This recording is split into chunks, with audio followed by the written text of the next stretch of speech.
di atas silakan turun, yang di dalam silakan keluar. Segera merapat ke lapangan. Apel pagi akan segera kita mulai.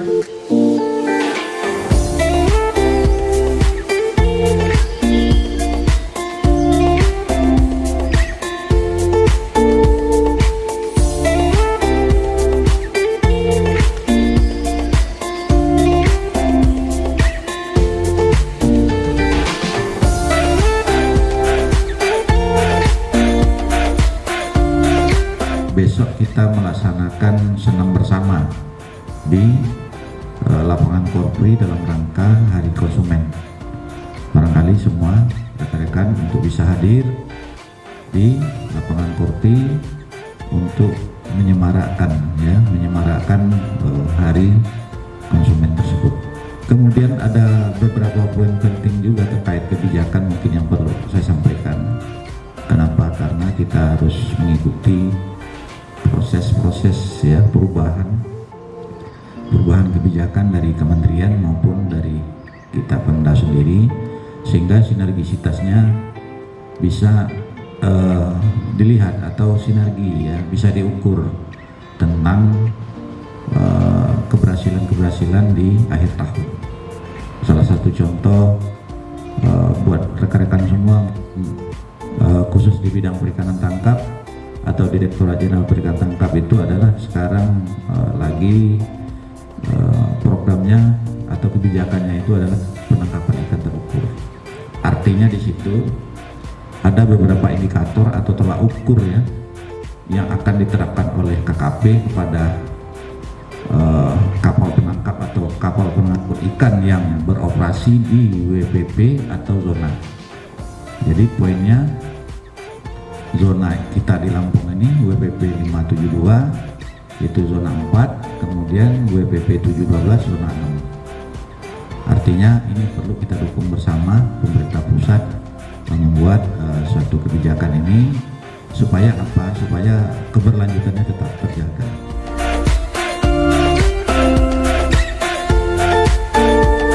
Kemudian kita juga lagi berupaya menyusun kuota dengan pemerintah pusat, karena kalau kita berdasarkan perizinan berusaha untuk menyusun kuota SDI yang akan diberikan dari pemerintah pusat ke Provinsi Lampung itu tidak akan tercapai ya.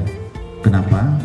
Kapal yang memiliki perizinan berusaha di Lampung terdata di kami itu lebih kurang 300 unit kapal, mulai dari TDKP sampai ke 30 perusahaan. Artinya dari statistik jauh dari 3.000 sekian jumlah unit kapal cuman 300, artinya ini akan menyulitkan bagi nelayan kita nanti yang beroperasi di zona tersebut. Pasti terjadi pelanggaran atau denda administrasi yang akan diterapkan oleh pusat. Nah, ini perlu kita semua rekan-rekan baik dari pengawasan, kemudian dari karyawan yang melakukan kunjungan atau ke lapangan, berikan pemahaman itu secara perlahan-lahan kepada masyarakat kita. Kemudian dari sisi penangkapan benih lobster, ini masih marak juga terjadi. Saya juga agak merasa sedih, tapi nanti masalah ini akan kita coba koordinasikan dengan Jakarta. Tapi saya sudah mulai berpikir atau berinovasi, kita harus urut masalah ini dari calon pembudidayanya. Nggak bisa barang itu atau bebek itu keluar dari alamnya kalau tujuannya nggak jelas. Nah, saya akan berpikir kemarin dengan Pak Sekretaris, dengan Bu Kadis, kita awali dulu dari tingkat kebutuhan yang dilegalkan oleh peraturan Menteri, yaitu untuk lembaga kajian yang dikelola oleh balai atau lembaga perguruan tinggi. Itu dulu yang akan kita coba urut. Dari tingkat kebutuhan itu kita akan sampaikan ke Jakarta, minta kuota dalam rangka kajian itu. Baru nanti kita legalkan nelayan penangkapnya.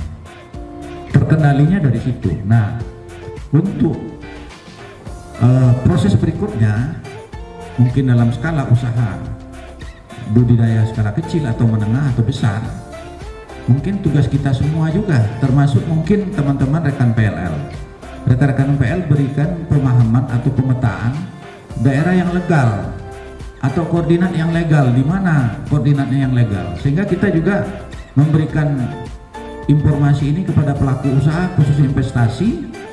Mereka lihat survei cocok dan mereka mengajukan kesesuaian ruang, baru dia mempersiapkan rencana usaha. Nah, ini mengurutnya dari situ. Jadi kita awali dulu dari kajian, mungkin hatchery dari masyarakat itu sendiri belum ada, tapi kita tetap berupaya berinovasi supaya apa, kita bisa menunjukkan ada upaya dari Pemprov Lampung terkait masalah ini. Kemudian dari sisi lain, isu-isu lingkungan,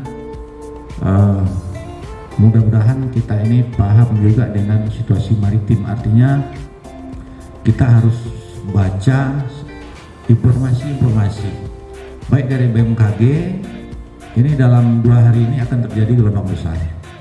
Penekanan itu yang perlu kita sampaikan kepada masyarakat kita supaya jangan terjadi korban. Ini kita sudah banyak korban, masyarakat kita terutama yang melakukan penangkapan ikan di zona 04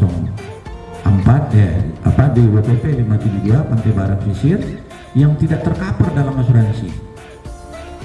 Padahal biaya asuransinya murah.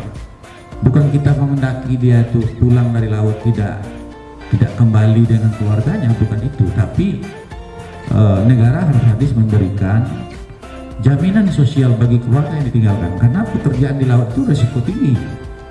Makanya sekarang perizinan berusaha itu ada yang berbasis risiko rendah, sedang, menengah, dan tinggi, karena menangkap ikan di laut risikonya besar.